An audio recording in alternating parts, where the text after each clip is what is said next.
Hi Pisces, welcome to your September reading.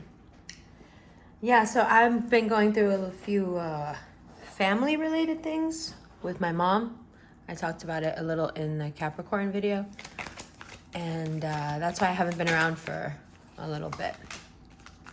But life must move forward, and so here we are. So this Page of Swords representing Mercury, very much so, which goes retrograde on September 9th. And it will be retrograde until September 23rd. And for you, this is all about your emotional past. Now, a lot of times when we talk about our emotional past, it's this kind of cringy feeling. We remember all the things we've done, all the times that we went way too deep, way too fast. Pisces especially remembering the times when they gave more than they had and then were left to struggle on their own when they were empty. So for you, it might not be so much a cringy time as it is a painful time, a time of painful remembrances when you should have chosen yourself, but instead you chose others, and through that you learned a valuable lesson. When you don't choose yourself, things get very murky, very fast. So, you have some choices to make in how you're going to process the information that comes in. Mars is also in Gemini, and there's going to be some tense aspects coming up when Venus moves into Virgo on the 5th. So, and that's across from you. So all around, you're inundated by this emotional past. It wants to be rehashed. It wants to understand itself. It wants to elevate, break free, see where the cracks are and fix them. You're not having any sort of ego about it. You're genuinely wanting to see what you could be doing better. And there may have been a few instances in August that made you see just how stuck you are in ways that don't work.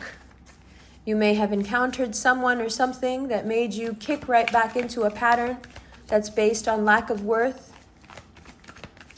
You may have had some of these cringe moments like the past, something that mirrored your past, only to bring you here, only to bring you into Virgo season, humble enough to take the wisdom given so you can move forward and move forward in your power.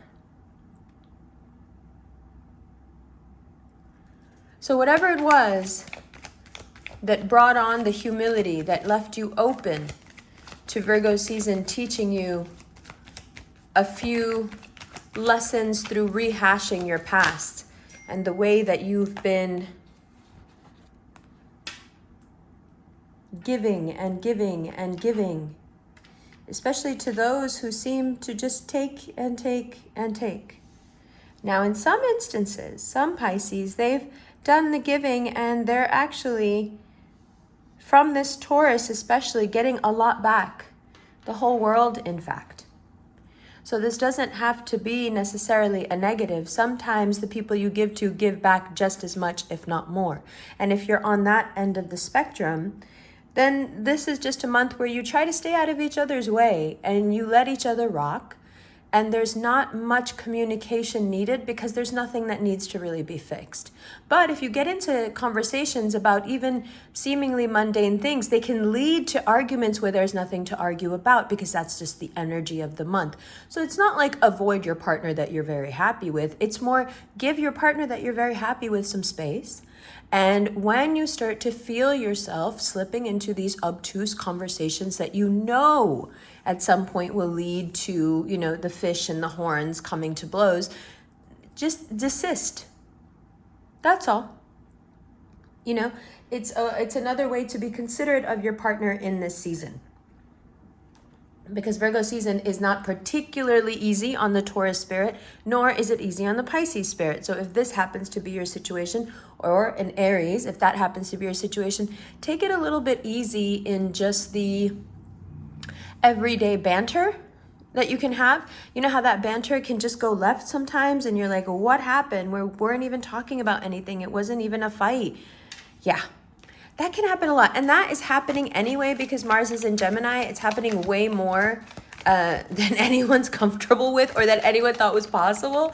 Like, I know so many people who have reached out to me and been like, I literally just got into a fight about nothing, but it turned into a really big fight. Yep, Mars in Gemini. And why is that? Why is that happening right now? And why are you particularly susceptible to it as a fellow mutable sign? Because Mars in Gemini has a tendency to bring up the things that you want to hide, that you don't want to talk about. You know how Geminis are. They just say everything, what they should say, what they shouldn't say, what they were told not to say, they just like, that's what it brings out of everyone is this. And okay, so the reason Gemini say everything is because we don't know ourselves what we're saying. We don't know what's inside of us until it comes out of our mouth. And then we're like, okay, that's what's going on with me. So Mars in Gemini, people are processing their thoughts, their feelings out loud. Now, some people, when they do that, depending on their sign, this gets very combative. Okay, so this is also a nod to you to be like, hey, stay in your quiet, receptive power. Don't get combative right now.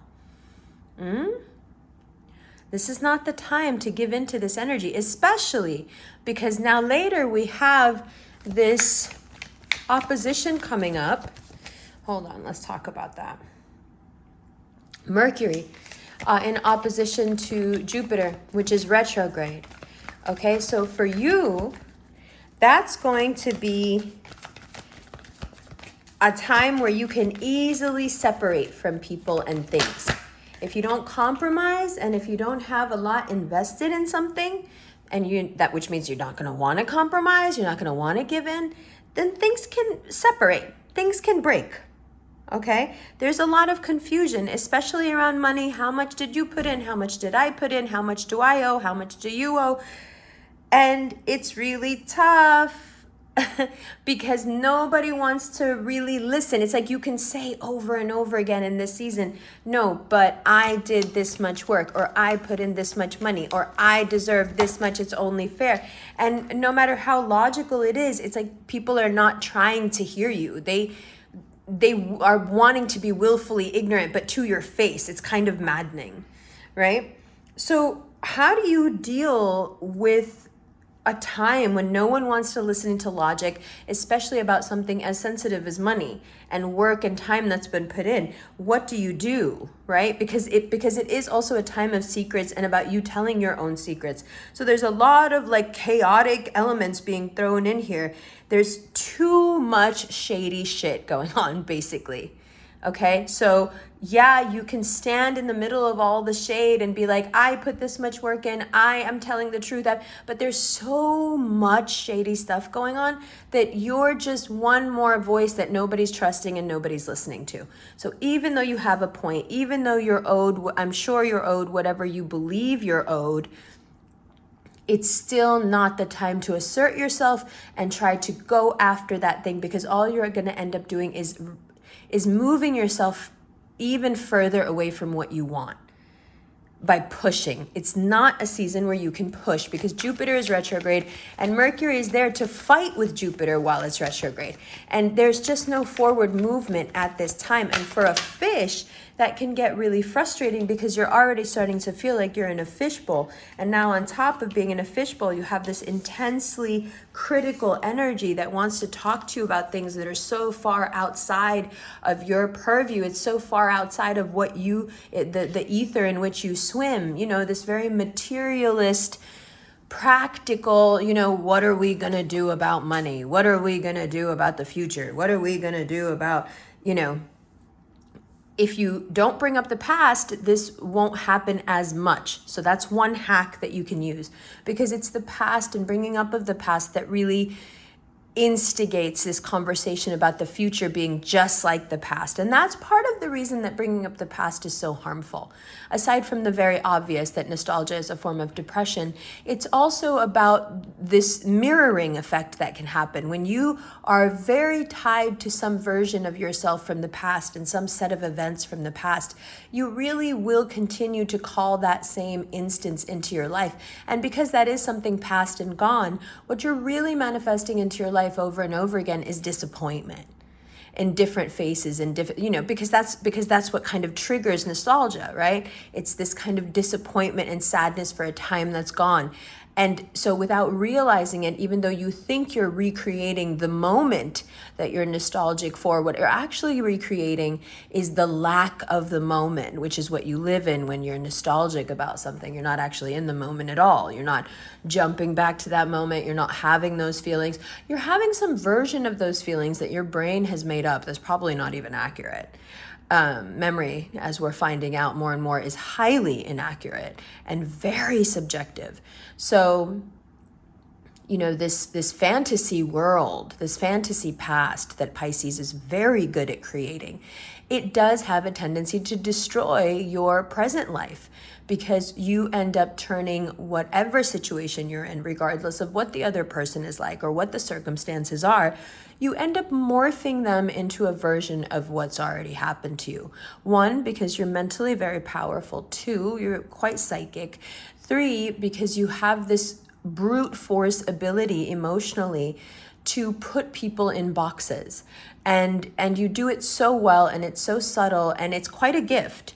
It makes you great salespeople, it makes you great performers, it makes you great artists and great writers, but you do have this ability to manipulate people into being and saying and doing what you want. I'm not saying you do it, I'm saying you can do it. Okay, so when you do it unconsciously, what you end up doing is creating a systemic effort to create the past without realizing that's what you're doing. Because that ability of yours, it's always on. Okay? So when you're unconsciously doing it, because you're doing it all the time, but when you're unconsciously doing it, it's generally because you're holding some image of some other time in your mind, and then that's what starts to call itself into your reality. And it's damaging. Now, Mercury being retrograde and being in opposition with Jupiter all month, and on top of that, these really tense aspects we have between between Venus and Mars from the 15th to the 18th. Does it make you want to, be nostalgic? Does it make you want to think up all those moments from all those different time periods that were, the Mars-Venus clash? Yeah, of course it does.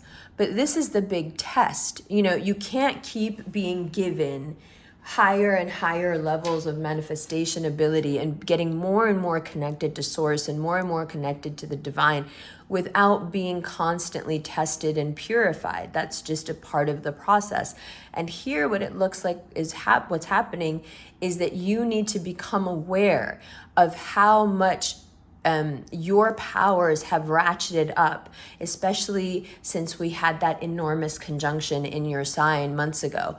So you've been on a steady upswing in terms of psychic ability probably, but also it's this strange ability to manifest things but not be able to carry through with them, or manifest them and not be able to then take advantage of them. Like it comes into your reality, but then you can't keep it or you can't make it your own. And that is because you're ready for that next step where you're able to manifest something and then close on it and then have it, right? But before you can, let's say, transform into being able to take that step and really keep what you call into your life, I think there has to be some sort of, testing process, sorting process, sifting process, because that's quite an ability. And it obviously comes with quite a lot of responsibility, right? So should you be able to do that if you're still so deeply rooted in your past and so emotionally still pained and connected, and that wound is fresh, it's still bleeding? Should you be able to have that ability to not just manifest, but be able to hold on to what you manifest? Probably not. Probably not, because you would just end up manifesting another toxic cycle, right?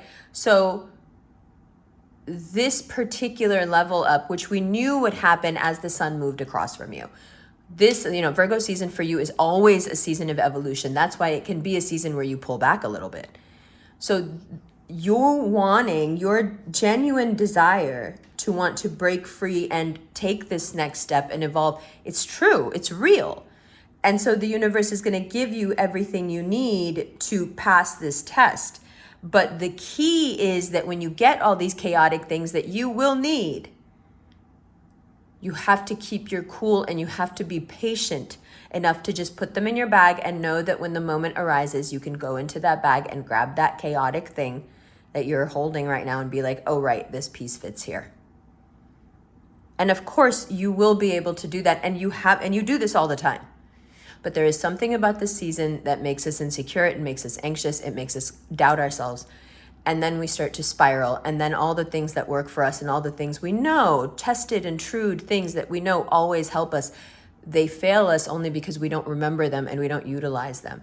Because when these feelings of shame and self-hate and blame pour in, which is very Virgo season, we have a tendency to slip into the pathetic, even though that's not our nature. That's not your nature. That's not anyone's, I believe, not anyone's true nature.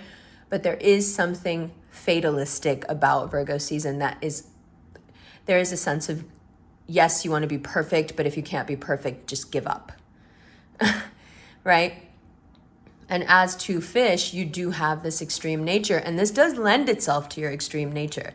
It's the same axis as like the martyr and the saint, yeah, right? It's like you're okay with being a victim, but you're also okay with being the boss, right? Either or will do, because both are systemically positions of power. They are, right? The victim gets all the attention or the boss gets all the attention. So you can find yourself on pretty extreme sides of this spectrum, trying to figure out how to quiet and steady your mind and this propensity to live in the past.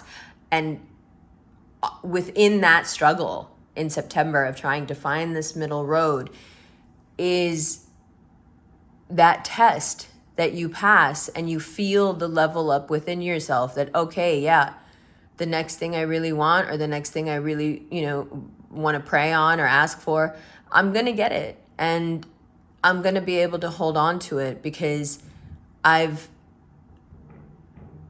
called it into my life. I've prayed it into my life. I've asked it into my life with the intention of it being a new thing, not a replay of a thing that's already happened, not a redo, not something to heal through, you understand what I'm saying?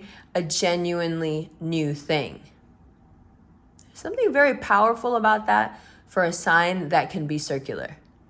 A genuinely new thing, a genuinely new relationship, a genuinely new feeling, a genuinely new interest can give you a spark right now that can sustain you literally for years to come, because it can set you off on a creative road that's very satisfying. And of course, on that road, you will have then a set of new experiences, right? You can break free.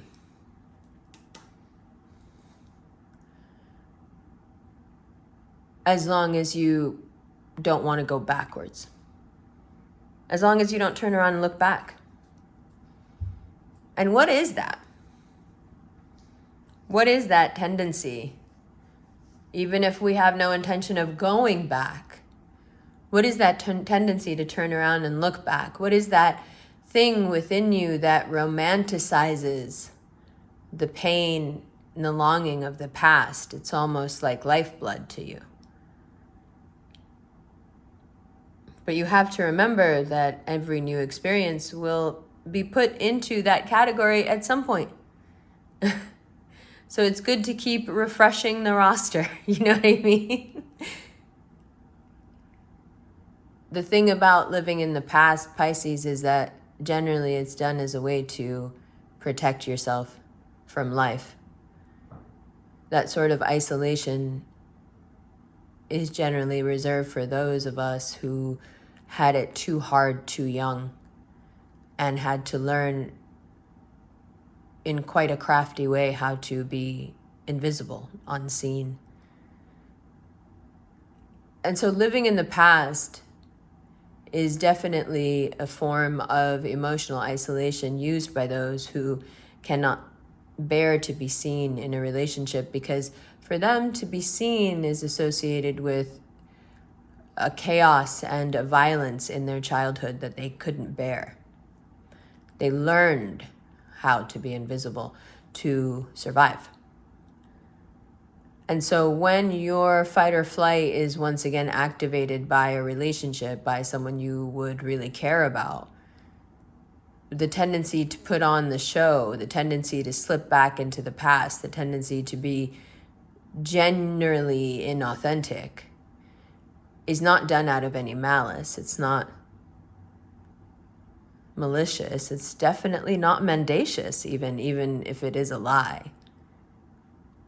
No, it's just done to protect yourself, to keep you safe. But in that putting on of the show, in that slipping into the past and comparing this person with someone from long ago, or this experience with something from long ago, you may feel the safety of being invisible, hiding behind all those layers. But you're also keeping yourself very much invisible from any real connection or any real love, because that can only happen when you are seen. And that's a risk you have to take if that's something that you want in your life. Now, this is a very Virgo conversation to have, and I know it's not an easy one to listen to. This season has a tendency to get right to the heart of the point without a lot of gentle bedside manner, and that's usually what people fault Virgos for. Not that they're wrong, that they're just assholes. So, I don't want to be part of that crew. I don't want you to feel like this conversation is unnecessarily harsh, because we are speaking about something that is pretty core to the Pisces personality, at least until you figure this particular thing out that we're talking about. So there's some of you who are like, yeah, I already know this, Umber. I figured this out already. Good. So then this is a test that you will skip through, and that's great. But for those of you who still feel that this tendency towards linking with the past is a character trait, that it's somehow intrinsic to you, it's not. It's just something you have a propensity towards. You understand what I'm saying? You can have a leaning towards something without it expressing itself in your life, because you can rein it in, right? So being a powerful manifester, being able to call things into your life, comes with this responsibility that now will be placed on your shoulders if you can handle it. And the way that the universe will know if you can handle it is by basically making you choose between a future that looks very bright and very satisfying, and a past that doesn't exist and yet somehow still very much holds your attention. Doesn't seem like that hard of a choice. Seems like a pretty obvious choice, but then again, I'm not a Pisces. So whatever amends and peace you have to make with your past, whatever wound you keep cutting open on purpose so you can keep feeling it, cut it out. Because as of the 5th, things get fast, they get serious, and the tests start. So there is no more time. Now you have to face forward and run forward. Don't look back.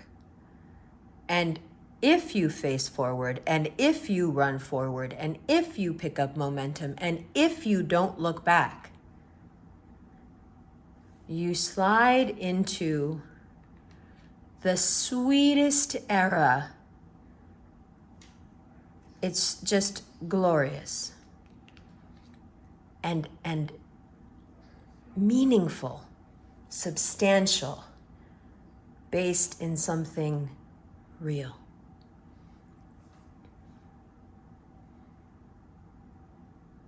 Now, it'll be easy to judge yourself and be mad at yourself when you find yourself doing the nostalgic thing, because you will. Here and there, you'll slip. It's okay.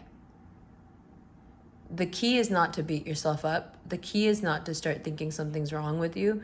The key is just to realize that it's a habit, something you've done for a long time, and that's okay.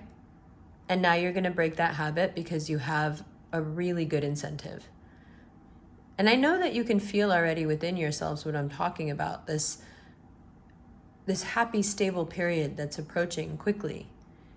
But I also feel that you think that you keep slipping and, fucking it up. And so it's slowing down and it's getting to you. And I don't know if that's true or not, but I do know that every time you turn around and look backward, it's like you have to start all over again. I think it like resets your simulation. I think I've said this to you before. So if there's anything you remember from this, just think of September as a relay race. You're running hurdles. That's what I ran in high school. You're running hurdles. If you turn around to look back, you're going to seriously fuck yourself up. You're going to trip over a hurdle. You could break your neck, your chin, your leg. It's just, high speed hurdle running is like, hurdle jumping is like not a joke. You get into a momentum and then it's just over. You can't look back. You can't. It's not safe. Your body won't let you. Get there. Get that pace, feel that momentum, get there, and keep running. Get a feel for it. Start to like it. Get excited about new things you've never done, never seen, never heard of, new people you've never imagined, nothing. New feelings. Ooh, is that interesting? New feelings? That's fun, right? New feelings. We're just refreshing the roster. It's not a big deal. It's nothing to, your attachments will still be there. They just won't be reappearing in your life all the time, taking up space that should be reserved for something real. Right? I love you. Thank you for being patient with me. So what happened is that my mom was diagnosed with breast cancer. And alhamdulillah, she's okay, she's fine. But for like a week, 2 weeks, I couldn't really think straight. But yeah, that's what happened. I'm sorry. I love you.